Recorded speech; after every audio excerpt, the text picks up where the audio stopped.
Ma The Sunday Times Franco De Bono jisħaq li l-kriżi preżenti ta' instabilità ma tistax tkun solvuta jekk dawk responsabbli għall-iżbalji li semma l-Prim Ministru jibqgħu mhux biss ma jirreżenjawx, anzi jibqgħu jagħtu l-pariri lill-istess Prim Ministru.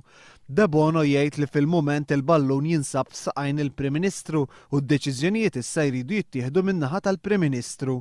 Jagħmilha ċara li ma jistax jagħti garanzija li ser ikun qed jivvota dejjem mal-gvern bilan li jiżgura li l-istess gvern ta' Lorenz Gonzi jagħmel it-terminu kollu tiegħu sa tmiem din il-leġislatura fl-2013.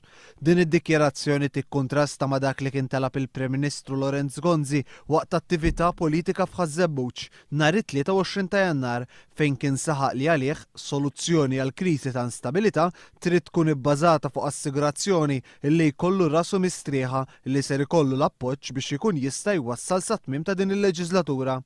Franco De Bono qal li m'hemmx medjaturi bejn il-Prim Ministru u jekk ikun hemm bżonn jippreferi li l-Prim Ministru jikkomunika miegħu b'mod dirett. De Bono saħaq li dak li jista' jiżgura bħalissa huwa li ser jibqa' juri rispett lejn il-Kostituzzjoni u lejn il-poplu Malti kif intrabati li ser jagħmel fil-ġuramenti laħa meta kien elett membru parlamentari. Sa dan it-tant f'kummenti mal-Gazzetta Kulħadd Franco De Bono tkellem dwar il-liġi tal-finanzjament tal-partiti u qal li jekk il-Prim Ministru verament jemmen f'din il-liġi dan huwa l-mument opportun biex mill-kliem ngħaddu għal fatti. Żied li qed jistenna indikazzjoni ċara dwar kif Lorenz Gonzi ser jikkommetti ruħu għal liġi bħal din.